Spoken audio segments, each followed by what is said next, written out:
This is ACC Amit Kumar, and we'll discuss the consolidation practice question, which had appeared in December 2018. So we'll be discussing the latest questions which were examined in the last two sessions. We'll be discussing a question on income statement. The income statement question did appear in June 2019. So we'll discuss December 2018 question first. So I'm sharing with you the question. So whenever we begin a question, we need to first look at the requirement. Don't jump onto the question directly reading it from the top. Always read the requirement, because you may not be required to do what you think is asked in the question, because the question is sometimes very tricky and is asking only specific things. So always read the requirement first. If you read the requirement, there is compute profit and loss on disposal of investment in Delta. So which means that there is a company which has been disposed of, which would be shown in the consolidated statement of P&L of Alpha for the year ended 30th September 2018. So there was a company which was disposed of, and there is a gain or loss on disposal which we need to compute, and which will be showing as part of P&L of 30th September 2000. Now, our mind normally believes that the reporting date is 31st March. So be careful. In this case, it is 30th September 2018. Then we need to prepare consolidated statement of financial position of Alpha at 30th September. So you need only consider the deferred tax implications of any adjustments you make, where the question specifically refers to deferred tax. So deferred tax calculations are computed only where it mentions that there were temporary differences and the rate applicable is this. Only where it is mentioned, we'll compute deferred tax. In all other cases, we'll ignore it. So this is how it is to be done. Let's have a look. It says that Alpha currently has investments in two other entities, Beta and Gamma. Now we need to see whether Beta is a subsidiary or an associate, Gamma is a subsidiary or an associate. The draft financial position of Alpha and Beta of 30th September are given to us. Alpha and Beta balance sheet is given to us. Let's have a look at first what is Alpha. So there is PP of both the parties given. So if you look at the question, as I said, always first read the requirement. Once you have read the requirement, then we begin reading the question. If you look at the balance sheet, there are two balance sheets given of Alpha and Beta. I've shared the link with everyone. You can open it up at your end as well. I've shared the link on email to open this question. So there's PP of Alpha plus Beta. What we need to do, we simply need to add up property, plant and equipment of Alpha and Beta. But before identifying whether Beta is, they may give a balance sheet of Beta, but it's not necessary that Beta is a subsidiary if they give the balance sheet. They sometimes play trick as well.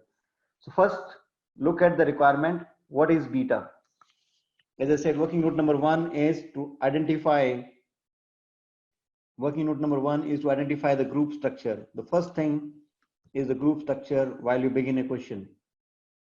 When you read this information, on 1st October, Alpha acquired 120 million shares. Now, where we need this information? 1st October 2011, we need it in working note number one. That is date of acquisition. The moment we get to know the date of acquisition, acquired 120 million shares in Beta. So write Beta, date of acquisition. Date of acquisition is very important. And this has happened on 1st October 2011, many years before we are preparing financial statements. What is the date of balance sheet? We just looked at that we need to prepare balance sheet of 30th September 2018. Write it immediately. Date of balance sheet is 30th September 2018. So if you notice, there is Beta which has been in existence for many years. They acquired it on 1st October 2011.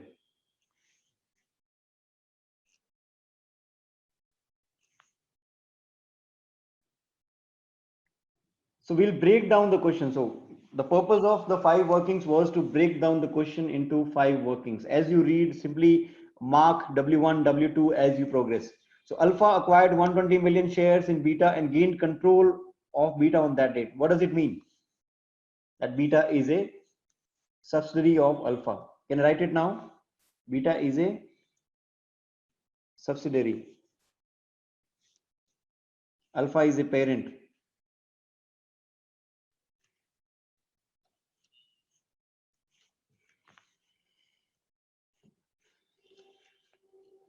So Beta's case is over. We can quickly go through what is Gamma. Alpha's investment in Gamma. Alpha acquired 36 million shares in Gamma by means of cash payment. Gamma's issued share capital at the date was 120 million. So one we need is group structure.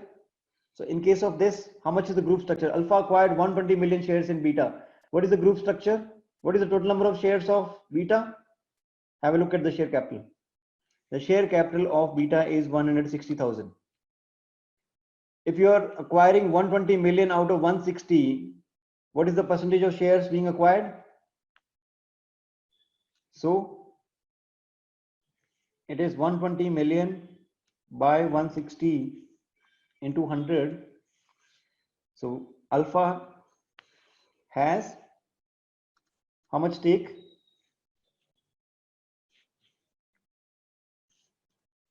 75% stake in Beta, and Beta is a subsidiary. Alpha is controlling it. It's mentioned as well.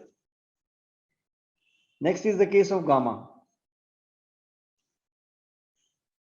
So first identify the group structure. What all we are going to deal with. You'll have to quickly run through knowing the group structure first. Alpha acquired 36 million shares out of 120 million. If I look at the percentage, 36 divided by 120 into 100, which turns out to be 30%. Now, when there's an investment of 30%, what is it? Let's read other lines. Does it give control even without having more than 50%? Gamma issued share capital at that date was 120 million. On 1st October 15 and 30th September 2018, the individual financial statements of Gamma showed retained earnings of 45 and 65. This is the difference. Since 1st October 15, no other investor has owned more than 2% of the shares of Gamma. So what does it mean? Since the investment is less than 50%, it doesn't give any other information that they were controlling it. So it is having significant influence because other investors are 2% or around it. So significant influence means Gamma is an associate.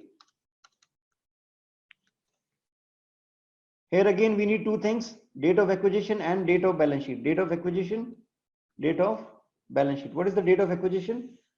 1st October 2015 is the date of acquisition. 1st October 2015. Date of balance sheet 30th September 2018.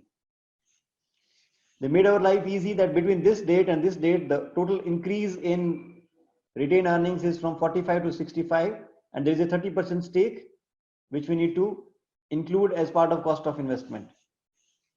Let's have a look at delta. On 1st October 2012, Alpha issued 80 million of its own shares in exchange for a shareholding in Delta. Delta had issued share capital of 100 million. The fair value of an equity share in Alpha on that date was 1.40. On 1st October, the writers of Alpha measured the NCI. They have given us the net assets. In the year ended 30th September 2018, the individual financial statement of Delta showed a profit of 24 million. On 31st March 18, Delta paid a dividend of 9 million. On 30th June 2018, Alpha disposed of its share holding in Delta for cash proceeds of 180 million. The individual financial statements of Alpha recognize the correct profit on disposal. That means the profit on disposal relating to this investment has been correctly recognized in the financial statement. So we do not need to include it again. Please do not include it again. No impairment of goodwill on acquisition of Delta has been necessary between 1st October 12 to 30th June. So this calculation of Delta is disposed of, will not be forming part of the balance sheet. It has been correctly recorded in income statement. So in our calculation of Alpha plus Beta, Delta is already disposed of. Delta's calculation has been correctly done. But if you look at the requirement, what they demanded, compute the profit or loss on disposal of investment in Delta, which would be shown in consolidated P&L. That what they have shown in P&L. So they have correctly recorded it, but they have not told us what was the amount which they have shown in P&L. So this calculation will not be impacting Alpha plus Beta consolidated financial statements, but this is already disposed of. They've correctly recorded the amount in the income statement. We simply need to show what is the status of Delta on the date of disposal, what was their net assets, how much proceeds they got, and what is the profit which has been recognized in P&L. So this will remain disposal of delta, but we'll need these dates again. What is delta? Issued 80 million of his shares for an 80% shareholding. 80% shareholding means delta was a subsidiary. Delta is a subsidiary. The percentage is 80% given to us. What else we need? We need date of acquisition, and in this case we'll need date of disposal. Date of acquisition, date of disposal. What is the date of acquisition? On 1st October 2012, Alpha acquired 1st October 2012. Date of disposal, we'll calculate this in the end because this has no impact on our calculation of alpha plus beta. So we'll do this calculation of profit and loss in the end. First, we'll deal with the balance sheet question. The reason being, in the examination hall, focus on what you know first and what you can do easily first. Don't complicate your life with something which may bother you. So first do the things which you know. Focus on what you know first, and then we'll tackle the other things. In it, the date of disposal is 30th June 2018. They have paid a dividend on 31st March. 30th June 2018 is the date of disposal. So as per the requirement of Consolidation, if you remember the requirement that if a subsidiary exists on the last day of the reporting period, we are required to present consolidated financial statements. So we are required to present consolidated financial statements for alpha and beta, and will include gamma as an associate. Gamma is an associate. This doesn't exist on the last day of the reporting date, so this will not be included as part of consolidation procedures. For now, this information is sufficient.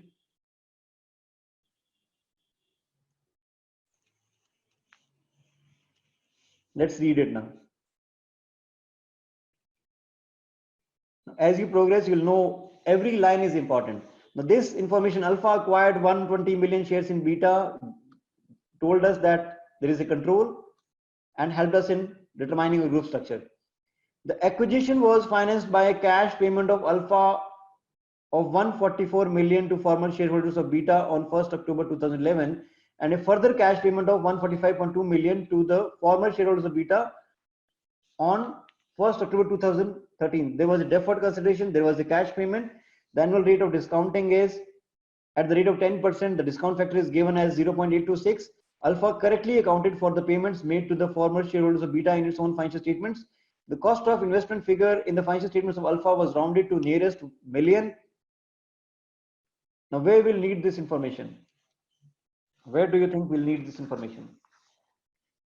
The cost of consideration, the cost of investment. Which note will need this information?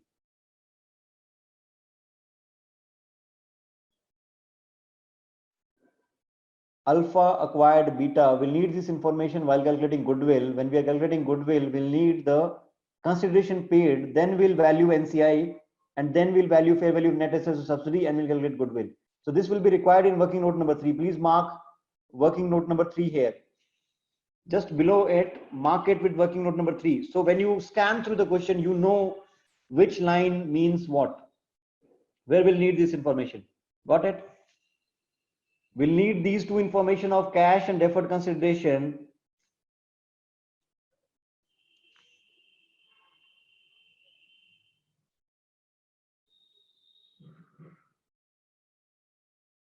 Working note number 3, fair value of consideration, cash payment, and deferred consideration. We'll need this information in working note number 3. Can you mark it?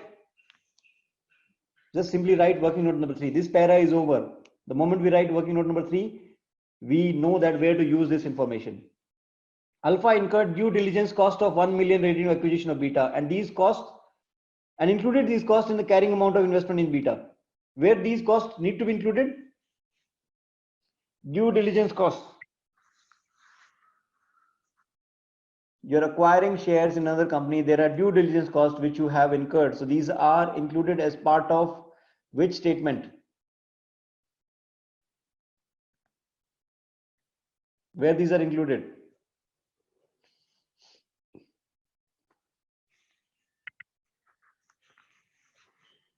Where they are supposed to be included. Due diligence costs, issue costs.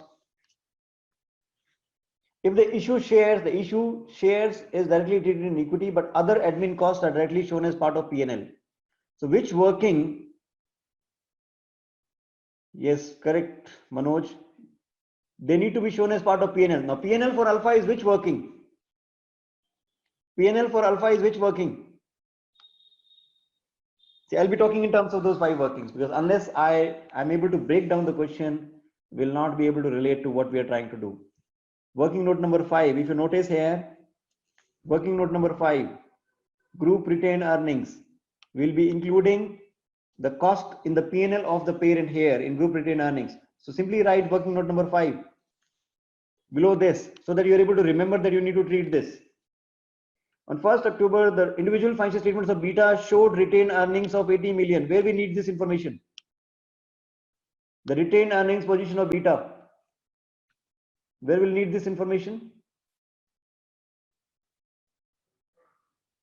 This line. On 1st October 2011, the individual financial statements of Beta showed retained earnings of 80 million. Where we need this information?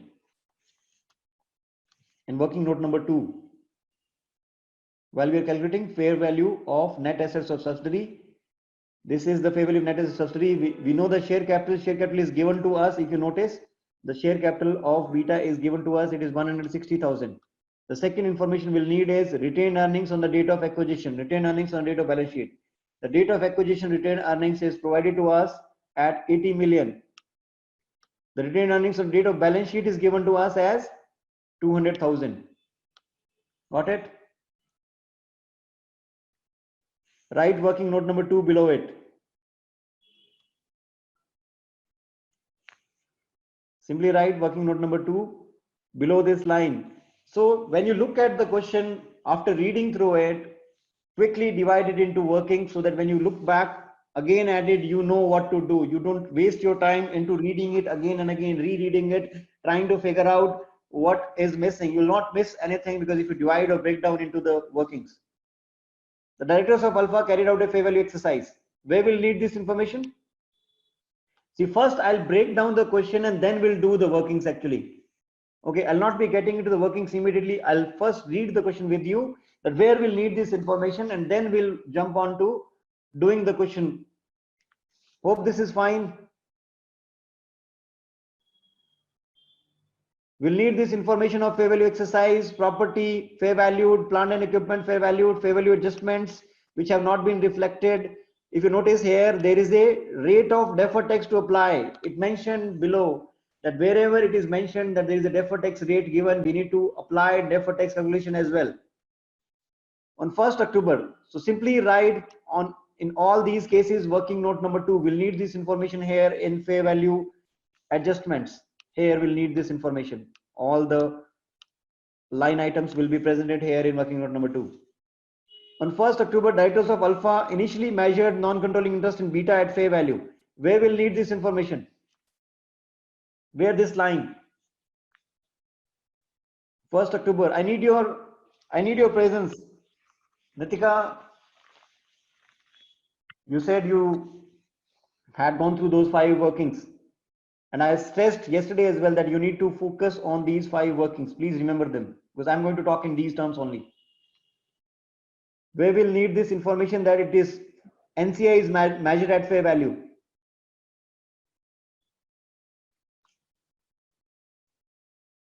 Working note number 3, perfect. In working note number 3, we need to value NCI.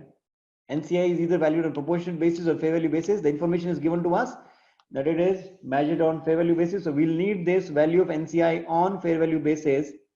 This is the value we'll need while calculating working note number 3. Got it? The fair value of an equity share in Beta was 1.70 given to us. No impairment of goodwill. This is a thank you line. I call this a thank you line. No impairment of goodwill on acquisition of Beta have been evident up to and including 30th September. Thank God. So we don't have to do anything about it. Otherwise, there would have been 2 more calculations charging impairment to NCI as well as group retained earnings and reducing the goodwill if there would have been any impairment. So they've saved our life. There will be a separate note for this investment in Gamma. We have already noted some of the things. There will be a separate note for it. Apart from 5 workings, you can give note number 6 to this. 6 to this. Alpha's investment in Delta, as I've said to you, that we'll calculate it separately. You can give note number 7 to it, or we'll do it in the end. After we have dealt with Alpha and Beta, Delta will deal separately because we simply need to calculate the profit on disposal, which has already been included, correctly included. So we do not even need to include it as part of our balance sheet of Alpha and Beta. We simply need to present the figure of profit on disposal. We simply need to show how it is calculated. We can do this calculation totally separately, and that too as part of answer 1. Answer A, we can say that answer A is this, and this is the calculation relating to answer A only, Alpha's investment in Delta. We'll read it when we actually do it. Sorted? Note number 4. Alpha supplies a component to Beta. Who is the seller? Parent is the seller. If there is intra-group trading, where we'll show it? The trade receivables. Now, if you see, there is a markup of 25% on cost. If there is intra-group trading, where we'll make this adjustment? The trade receivables of Alpha at 30th September include 10 million received for Beta in respect of sales of the component.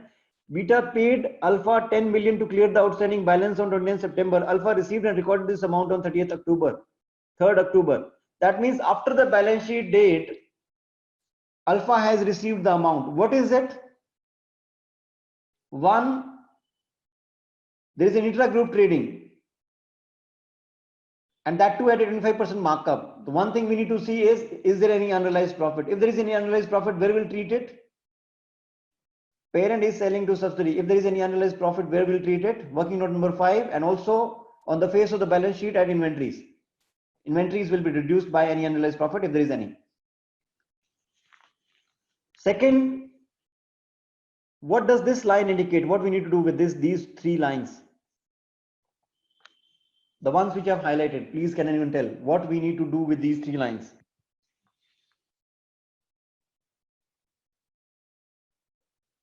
Trade receivables of Alpha is including 10 million receivable, but Beta had already paid it and they've reduced it as part of their trade payables on 29th September. But Alpha has not received it, and they received it on 3rd October by the end of the balance sheet date. Cash in transit. Kshitij, they paid cash.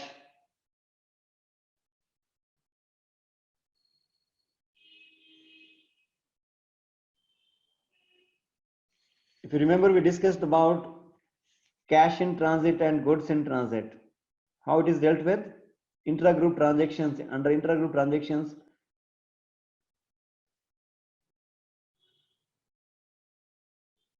we discussed about accounting treatment of cash in transit, and we said that assume as if the cash has been received by parent. We'll assume as if 10,000 has been received by parent on the balance sheet date, and then we'll eliminate asset of one and liability of another. Asset of one entity and liability of another gets cancelled on consolidation.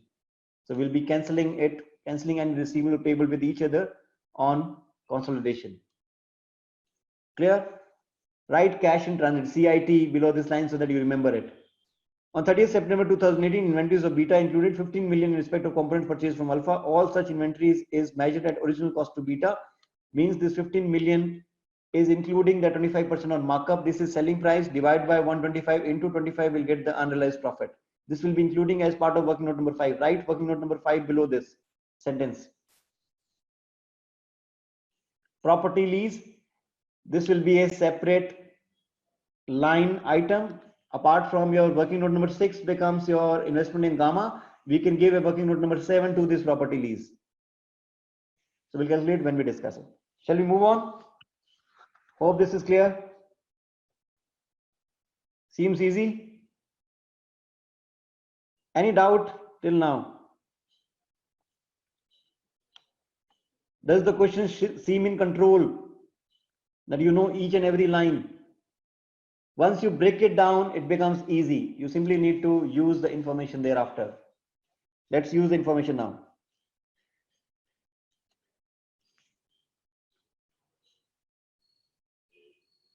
Working note number 2. Net assets of subsidiary. We'll need this information for date of acquisition and date of balance sheet. Share capital, retained earnings.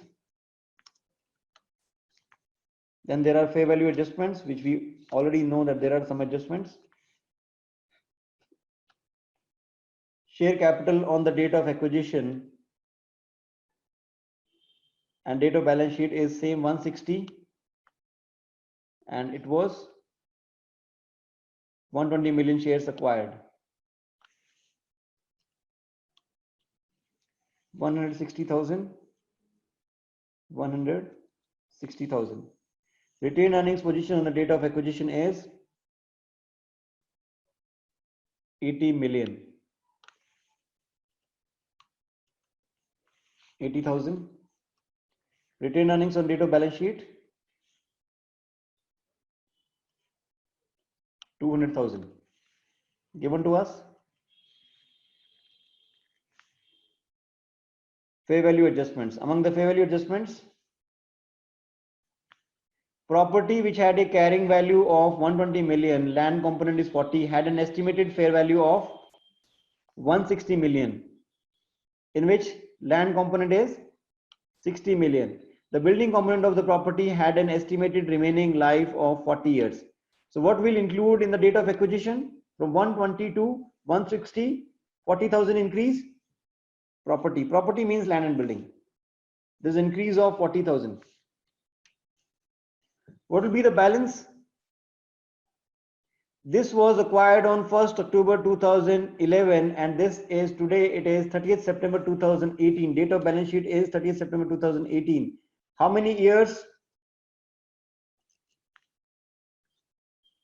The building component had an estimated remaining useful life of 40 years. How many years have passed from 1st October 2011 to 30th September 2018?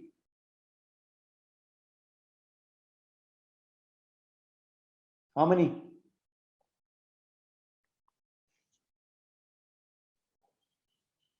7 years. So 7 years of depreciation need to be charged and only on the building component. Only on the building component. How much is the building component in this total?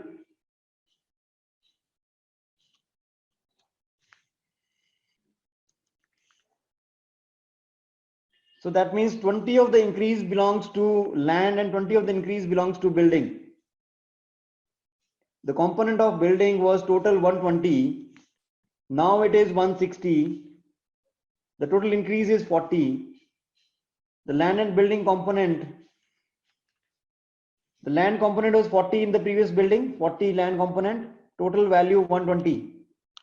That means 80 belong to building. Now the value is 160, but 60 is land component in it. 60 is land component, so the remaining is building. So building has increased from 80 to 100. There is an increase of 20 in the building and 20 in the land. Land is not depreciated, only the building component is depreciated. If the building component is depreciated and has been consumed, it will be consumed over a period of 40 years and 7 years have passed. How much is the depreciation charge? 3,500 is the depreciation charge. What will be the date of balance sheet amount? 40,000 minus 3,500, 7 years depreciation. Agree? Anyone having any doubt in this? Do you agree with it? Property had a carrying value of 120, 160. There's a depreciation of 3,500 only on the building component. Land is not depreciated. Property dealt with. And you get marks for every line item. One more good news. You get marks for every line item done correctly. There's a half mark, 1 mark, half mark for each thing done correctly. Every line you treat well carries a mark. You don't have to be perfect. Plant and equipment having a carrying amount of 120 million had an estimated fair value of 130. Plant and equipment. There's an increase of 10,000. The estimated remaining useful life of this plant at 1st October 2011 was 2 years. What is the situation now? What is the situation now at 30th September 2018? Gone? Zero? The fair value adjustments have not been reflected in the statements of beta. This line we should have read earlier, like as we read, that we need to adjust. In the consolidated financial statements, the fair value adjustments will be regarded as temporary differences for the purpose of computing deferred tax. The rate of tax is 20%. How much will be deferred tax on it? Deferred tax on 50,000 will be how much? If the rate of tax is 20%, and will it be DTA or DTL? You believe that you are going to earn more in future. If you believe you're going to earn more in future, but tax authorities may not believe your fair value exercise. They're conservative, they'll say, let it happen. You believe you're going to earn more. If you believe you're going to earn more in future, you're also liable to pay more in future. If you're liable to pay more in future, what will be your liability? If the rate of tax is 10%. 10,000. 7,300. Am I right? Deferred tax liability. So deferred tax liability reduces your net assets. Deferred tax liability will reduce your net assets, so minus. Because you believe you're going to earn more. In fair value adjustments, the deferred tax liability will always be a minus figure, opposite. Any doubt about it? Hope your income taxes chapter was very clear that if we are going to earn more in future, we'll also be liable to pay more in future. And if we are liable to pay more in future, we need to account for it today. And if we account for it today, we need to record a deferred tax liability.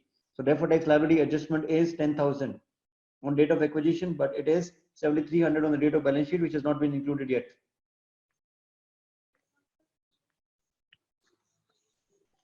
Clear?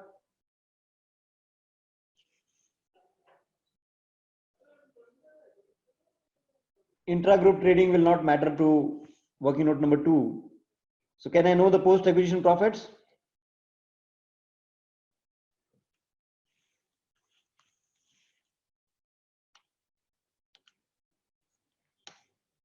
$280,000 on the date of acquisition.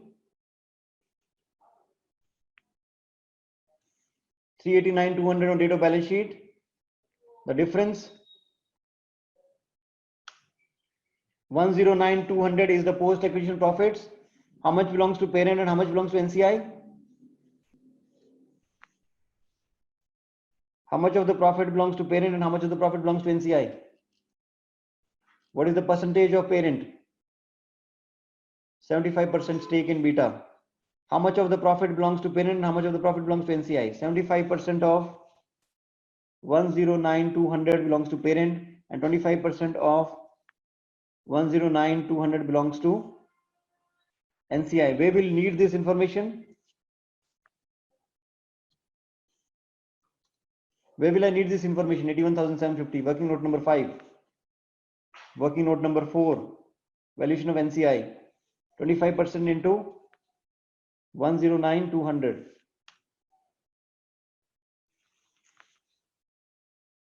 The role of working note number 2 over. We have dealt with para number 1.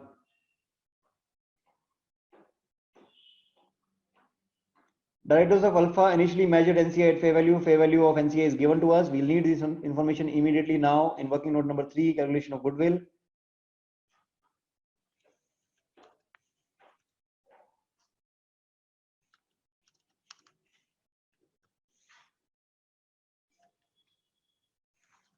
Fair value of consideration. Fair value of NCI.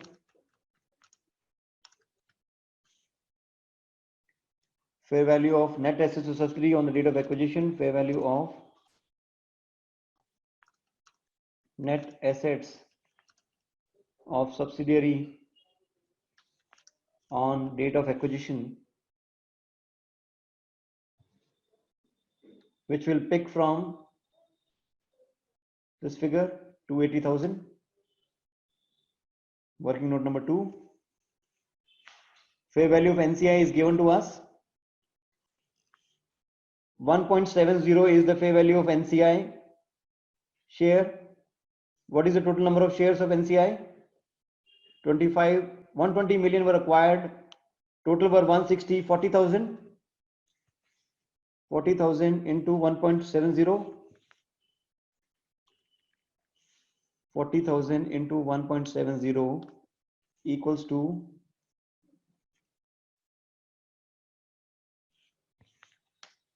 68,000 is the value of NCI.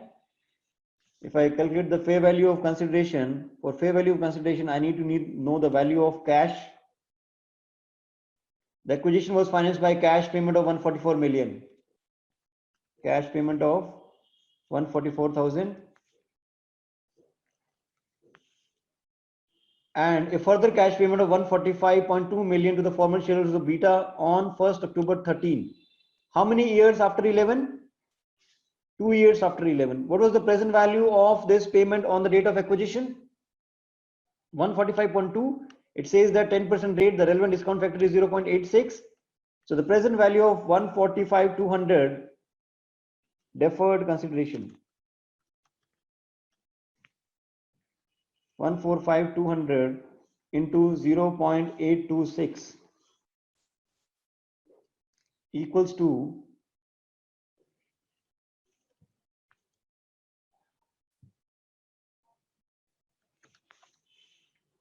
this is the value of deferred consideration to be included as part of the balance sheet. This was paid after 2 years, so already settled. So we do not need to include anything as part of the balance sheet of 30th September 18 because it was already settled in 13. But to be included as part of goodwill calculation. How much is goodwill?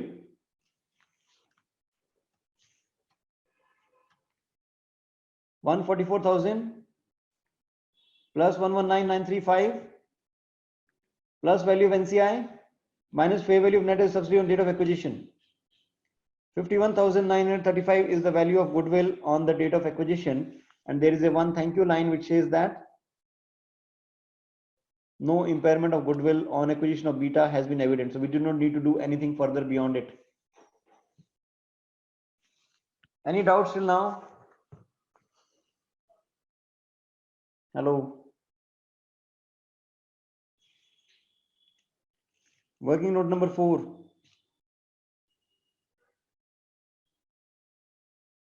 Working note number 4 is valuation of NCI.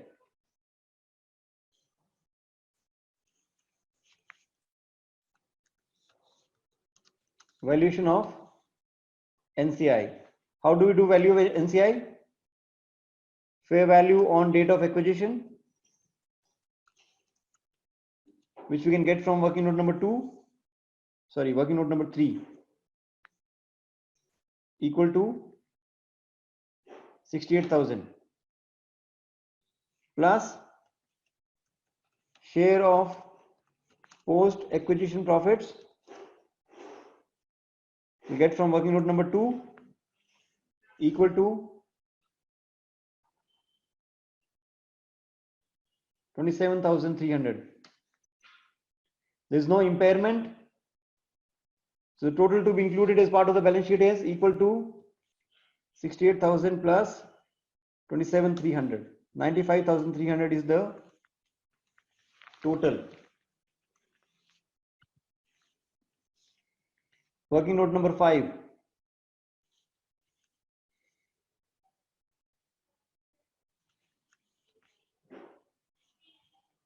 Group retained earnings. In it we include parents' retained earnings. Where will get this figure from? We'll get this figure from the balance sheet directly. Parents' retained earnings are 693,000. 693,000 plus share of post acquisition profits from Beta.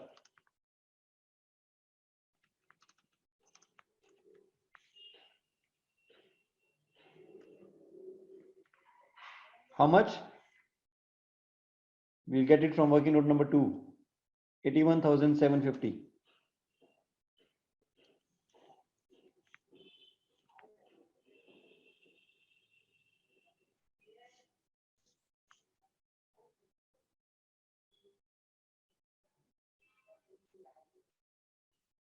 Then we'll treat intra-group trading. Delta will treat later. Gamma will treat later, but Gamma's share of post-acquisition profit from Gamma. So we'll give one more note, working note number 6.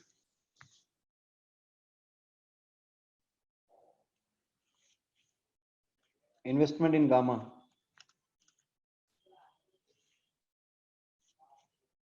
Cost of investment plus share of post-acquisition profits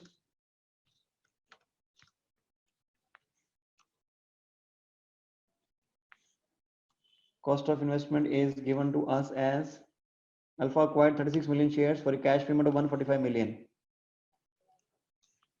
145 million. Share of post-acquisition profits between 1st October 15 and 30 September 18. The total difference is 45 to 65. That is 65,000 minus 45,000. In it, we have a share of, what is the percentage of Gamma? 30%. In it, we have 30% stake.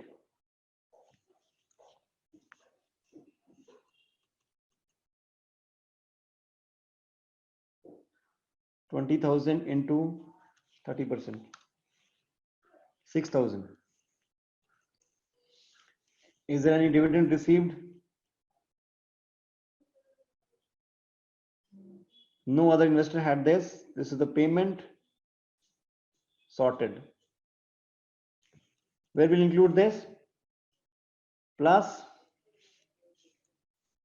share of profit from Gamma is equal to 6,000. You can write working note number 6 in front of it. The total investment in Gamma is equivalent to 145 plus 6,000. 151,000 to be included as part of balance sheet. Working note number 7, leases. We need to deal. And before leases, there is intra-group trading as well.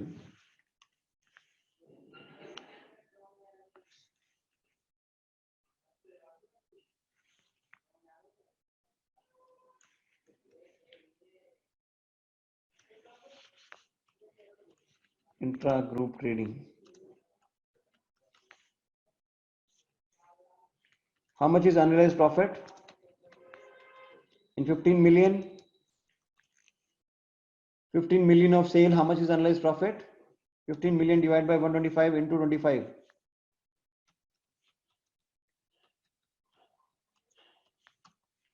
3,000 is unrealized profit. There is no mention of deferred taxes here, so we'll do nothing relating to this. There is no mention of deferred tax. 25% markup means this is selling price. If it is on markup, we'll assume cost as 100. Selling price represents 125. So 15 divided by 125 into 25 gives me the unrealized profit. This will be treatment of cash in transit and goods in transit, which we can do directly on the face of the balance sheet. We'll need to remove 10,000 from, first we'll assume that 10,000 has been received, and then we'll remove the entire receivable outstanding against each other. But this is settled actually. The trade receivable alpha 38 include 10 million receivable, and beta had paid 10 million. So it is settled automatically. We do not need to deal. We simply need to assume that it has been received and remove 10 million from both sides. Because alpha is still recording it, one party has already removed it. So we'll assume it has been received, so automatically settled once we remove 10,000 from the receivable side of alpha on the face of the balance sheet. Solved.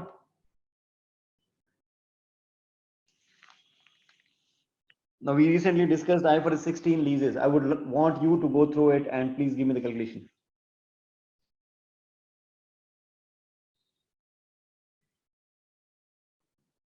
So on 1st October 2017, we are preparing balance sheet on 30th September 2018.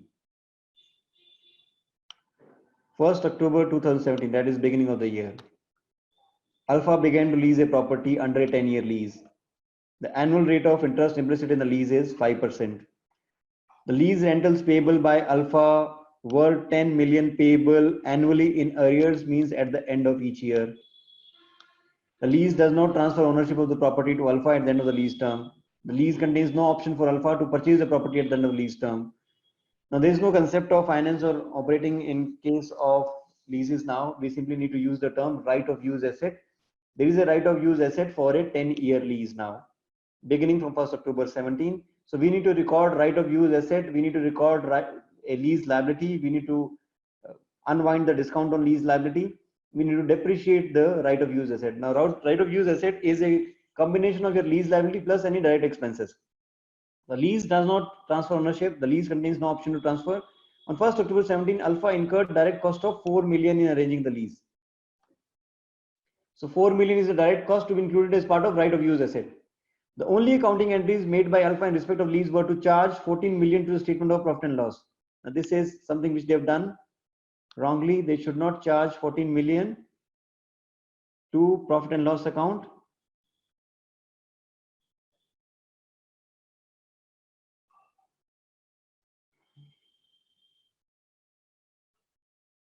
They are required to pay rental of 10 million and direct cost of 14 million. The entire amount they have charged to P&L, which is going to be reversed. So this is going to get reversed. Where will reverse this? 14 million. Where we should reverse this?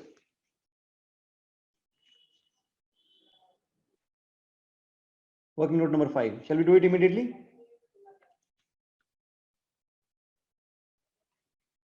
Less or add back, sorry, plus reversal of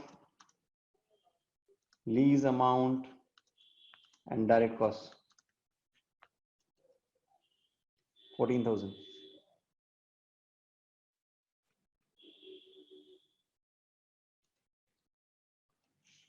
This is done. We have been successful in reversing it. Now what we need to do, we need to charge depreciation on right of use, but before reaching the right of use, we should know what is the amount of right of use. Leases, what will be included as rights of use? In the rights of use, it will be direct costs, that is 4,000, and present value of lease payments.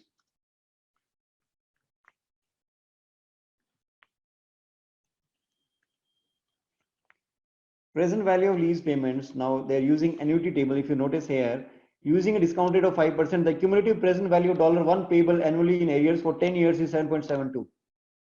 10,000 into 7.72. 10,000 into 7.72 is the present value of all these payments being made over a period of 10 years is 10,000 into 7.72. The present value of all the payments being made over a period of 10 years is 77,200. The total value of right of use asset is equal to 4,000 plus 77,200. How much will be the depreciation charge for the year?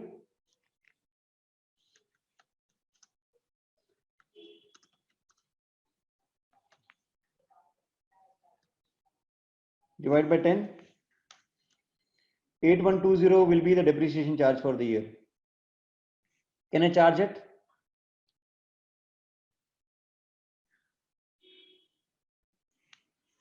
Can I charge it to P&L? Less depreciation charge on right of use asset is equal to, do it simultaneously so that you don't forget it, 8120. Now we have the present value of, we have reversed the interest charge, we've already reversed the interest charge, we've already reversed the charge to P&L. We need to calculate the interest charge for the year.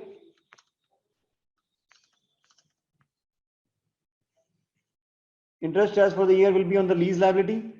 How much will be the lease liability to be shown in balance sheet? Lease liability in the balance sheet.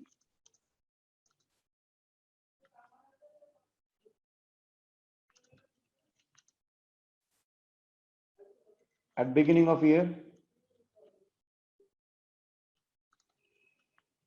lease liability in the balance sheet at the beginning of the year is equal to 77,200. Interest charge for the year on it will be at the rate of 5%. So 5% into 3860. Can I charge this interest into P&L account? That is working note number 5.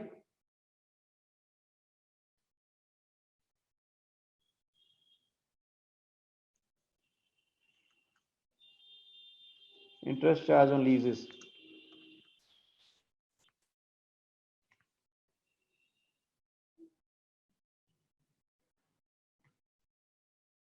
Minus 8120.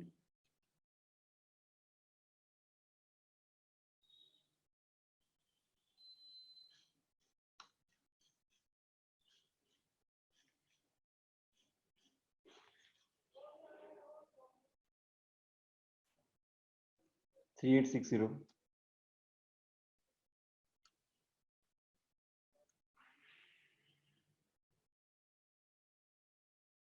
Interest charge for the year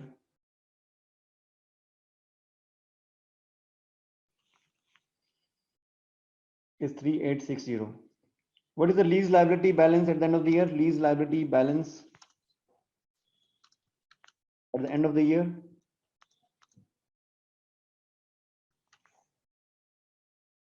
is a payment of 10,000. Payment in arrears 10,000. So balance at the end of the year will be opening balance 77,200 plus interest charge for the year minus 10,000. Lease liability balance at the end of the year is, we have to divide it into two parts, current liability and non-current liability.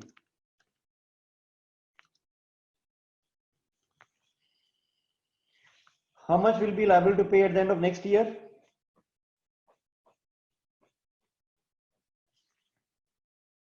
Lease liability balance at the end of next year.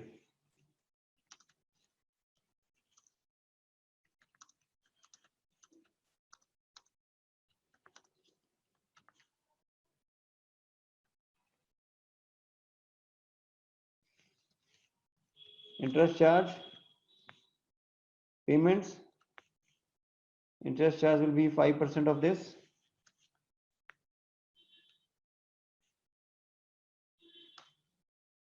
Payment will be 10,000.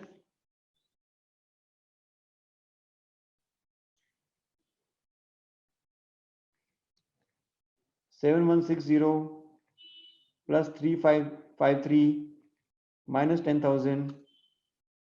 6,4,613 will be the balance at the end of next year. So how much will be paid in 1 year?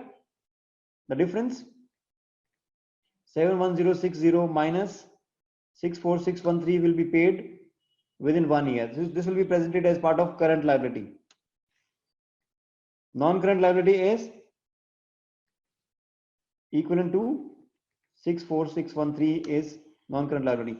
So we need to bifurcate this lease liability of 7,160 into two components, 6,447 and 6,4,613, as part of IS 1 presentation of financial statements, divided into current non-current distinction, that how much is the current liability and how much is non-current liability. Is this clear? So we have in one way been successful in dealing with IFRS 16 leases. We recorded a right of use asset, we depreciated it. Right of use asset at the end of year was equivalent to 8120 8120. Depreciation charge for the year was 8120. The balance of the asset is after charging depreciation is 81200 minus 8120. ROU asset at the end of the year,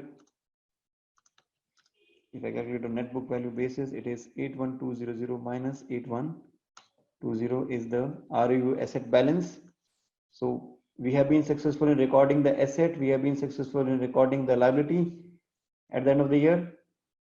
The liability is 71060, but it has to be bifurcated into two parts, what is current and what is non-current. The interest charge for the year has been included as part of working note number 5. The depreciation charge has been included as part of working note number 5. And we have also reversed the previous charge. Any doubt in this?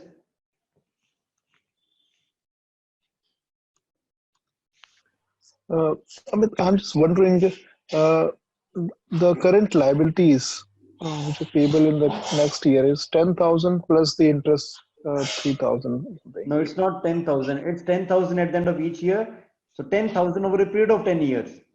So the present value of all these payments which are being made over a period of 10 years is approximately 77,000. It's the present value of all these payments.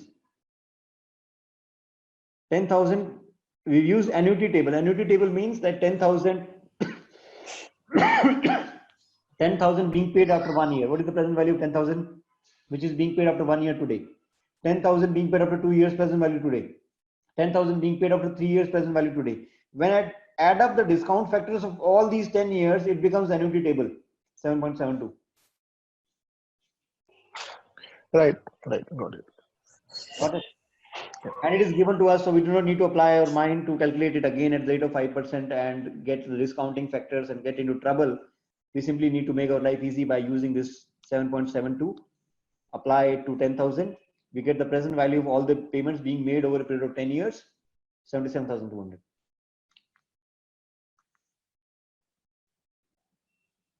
So if I show annuity table, it is just for your ease, 1 divided by 1.05.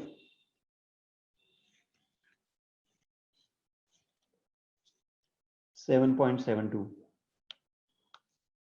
The present value of all these payments being discounted. So 10,000 being paid at the end of year 1, 10,000 being paid over a period of 10 years. I could have discounted to present value this 10,000 which is being paid at the end of year 1. The present value would have been 9524. I could have calculated in this manner, and the present value of all these payments which is being made over a period of 10 years is 77,217. Instead of it, when I know that there is a constant payment, constant rate of payment over a period of 10 years, and the discounting factors are these, if I total up all the discounting factors, can I multiply 10,000 directly with 7.72?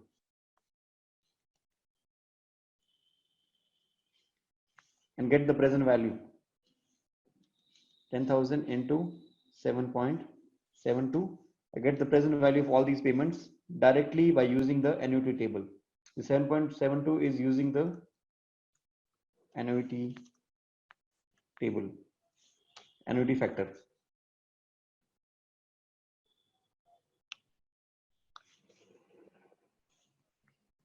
Hope this is fine now.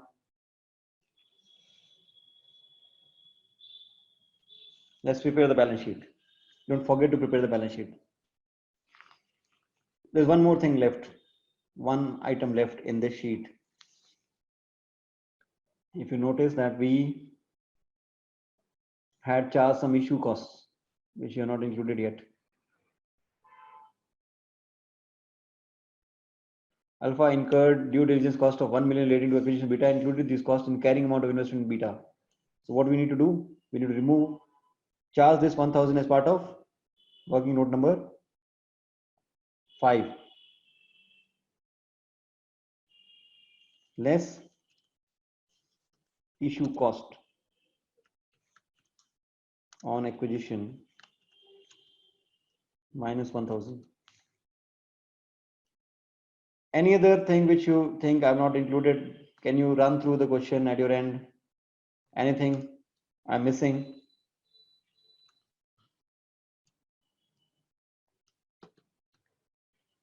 $781920 is the total of group retained earnings, unless we identify something which we are missing. So the balance sheet will help us know what we are missing or what.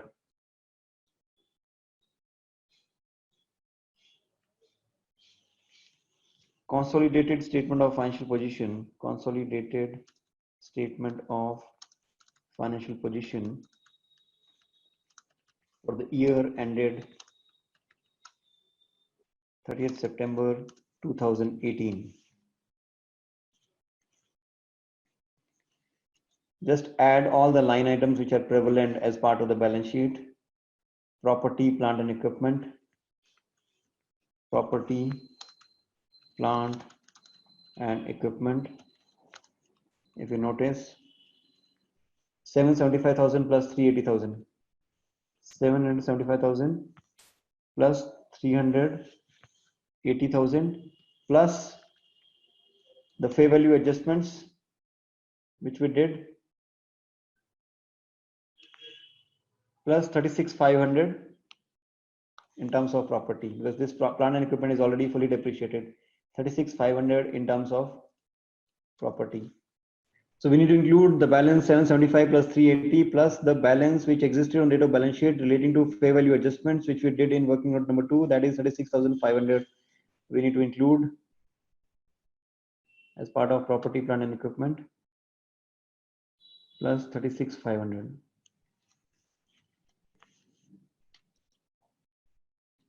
Equal to 775,000 plus 380,000 plus 36,500 is the balance of property, plant and equipment. Now, right of use asset, you have a choice. You can include it as part of PP or you can show it as a separate asset. Right of use asset. I'm including it as a separate asset because I have a separate working for it. I can relate to it. Working note number 8.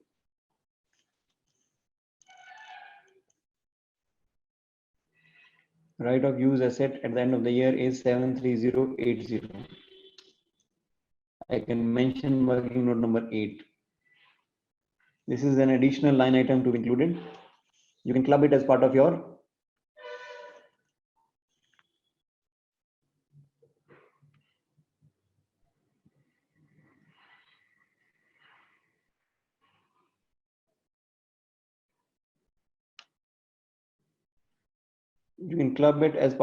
property, plant and equipment. 775 380. So in IFRS 16 leases, there is a choice that you can include it as part of your property, plant and equipment, or you can show it as a separate line item. That's a choice. Anyway, it is correct. You show it separately or you show it individually. If you follow the line items, now this investments gets cancelled with the investment in subsidiary, the share capital of subsidiary and post acquisition retained earnings. What it will replace with? This line item will be replaced with. This will be replaced with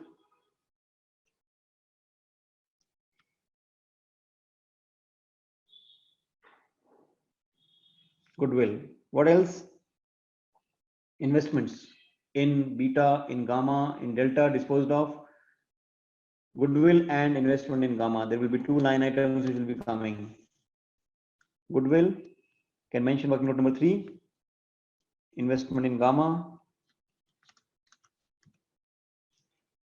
Working note number 6, 151,000. 151,000 is investment in gamma. Goodwill calculation is equivalent to working note number 3.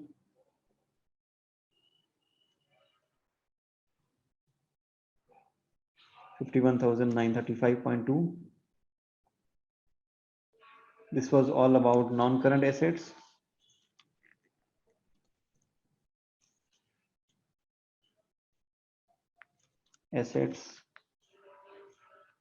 Non-current assets.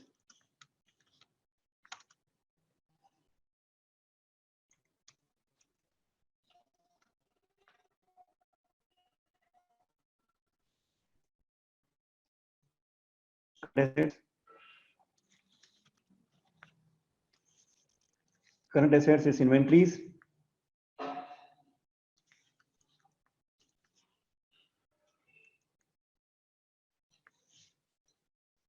Inventories position is 150,000 plus 95,000. 150,000 plus 95,000 less unrealized profit. How much is unrealized profit? If you remember the unrealized profit, it is 3,000. And have we included it as part of retained earnings? Remove this from retained earnings. Post acquisition beta, gamma, reversal, less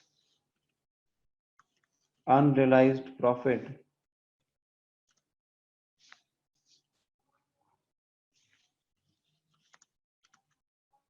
On inventories.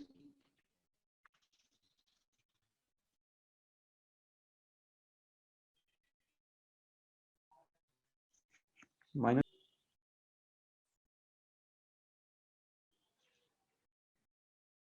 the inventories figure 150 plus 95 minus 3,000 is equivalent to 150,000 plus 95,000 minus 3,000 unrealized profit. 242,000. Trade receivables.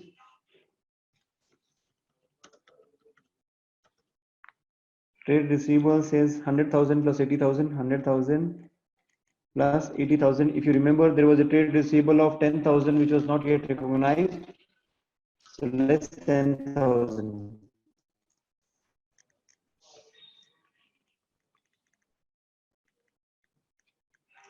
The trade receivable of Alpha at 30 September include 10 million receivable from Beta in respect of sales. Beta paid Alpha 10 million to clear the outstanding balance. So Beta has already removed it as part of their 10. Alpha has not removed it. If we remove 10, it was in transit. So by removing 10, we'll be able to settle it. 100,000 plus 80,000 minus 10,000.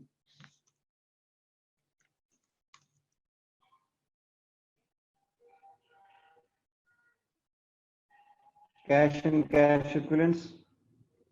Cash and cash equivalents. 18,000 plus 15,000. What else? Plus 10,000. The cash in transit, we believe it has been received. If it is received, reduce trade receivable, so cash amount has to be increased by the same amount. 18,000 plus 15,000 plus 10,000.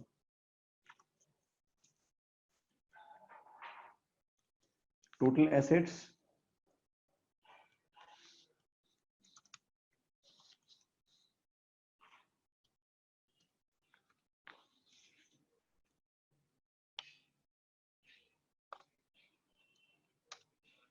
$1922515 is the total value of assets.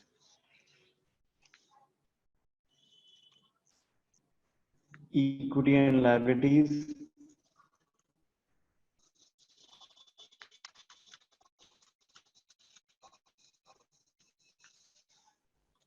Among equity, we'll have share capital of parent only, which will be 520,000. 520,000. Next line item will be group retained earnings. Group retained earnings. Working note number 5 equivalent to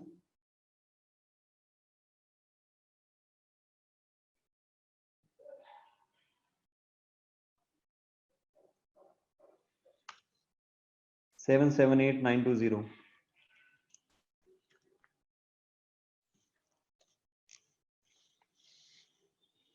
Then among total equity,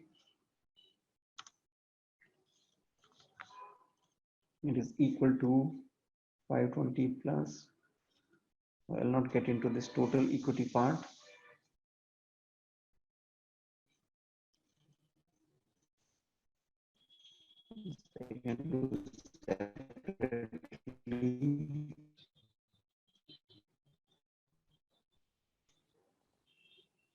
non-current liabilities and current liabilities.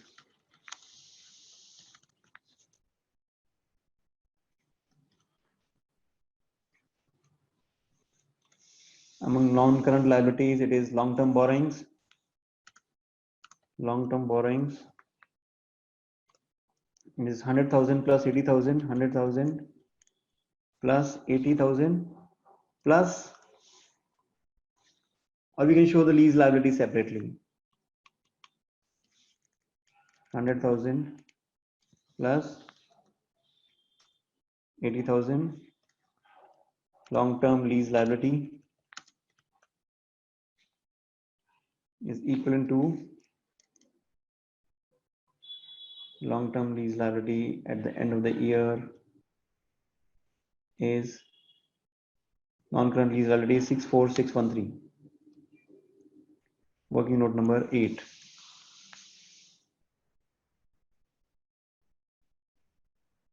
Working note number 8, long-term lease liability, non-current liability 64613. Deferred tax.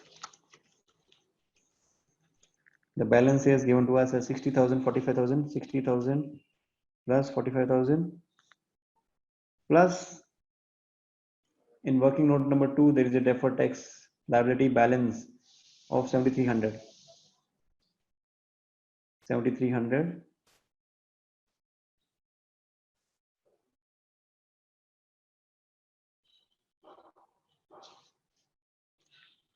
plus 7,300 can refer to working note number 2. Total 60,000 plus 45,000 plus 7,300.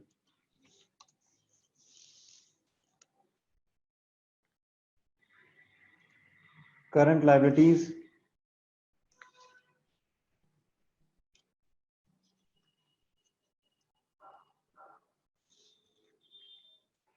This trade and other payables. They already deducted the 10,000 amount, so we do not need to do anything. We simply need to add up. This is free marks 60,000 plus 55,000.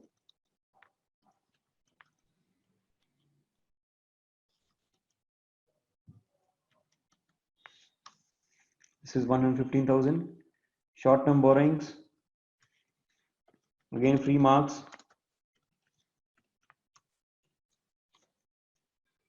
Equivalent to 20,000 plus 30,000.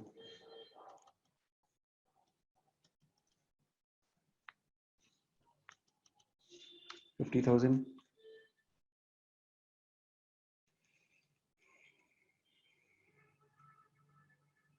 We've included deferred right of use lease liability.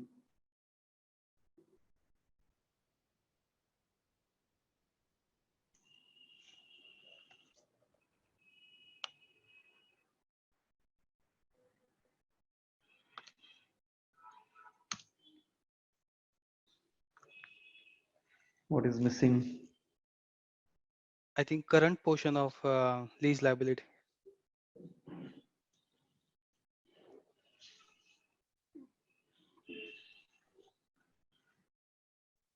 Current lease liability. Working note number 8 equivalent to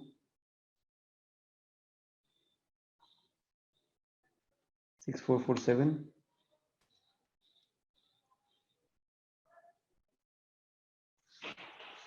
Capital of parent group retained earnings, long-term borrowings, long-term lease liability are included, deferred tax included.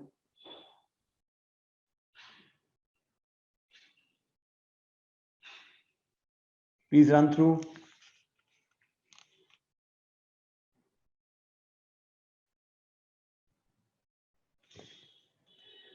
Goodwill we have included. Amit, I think NCA is missing. Perfect. Non-controlling interest, we missed the important component of it. Non-controlling interest, working note number 4 equal to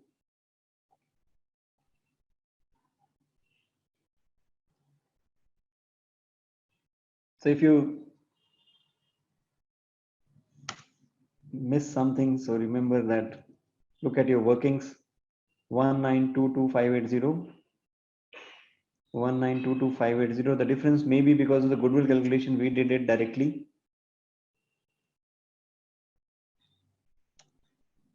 Difference of 64.8 is in terms of goodwill calculation. 64.8. So if I take exactly 52,000, because of the rounding in goodwill, there is a difference.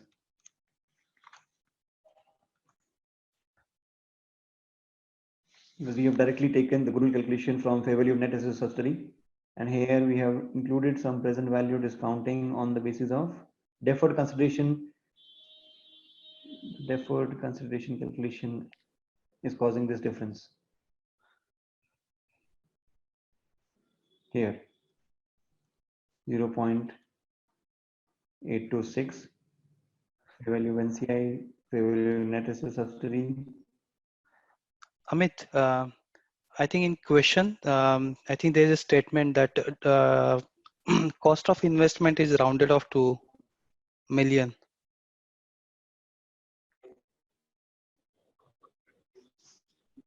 Yes. So that's the reason this is rounded off to 52,000. So if I round it off to 52,000, I think I'll be successful.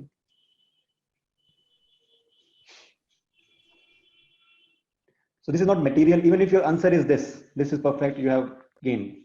This is not material, and the examiner also knows that this difference is because, but your rounding off mistake is, we should round it off to 52,000.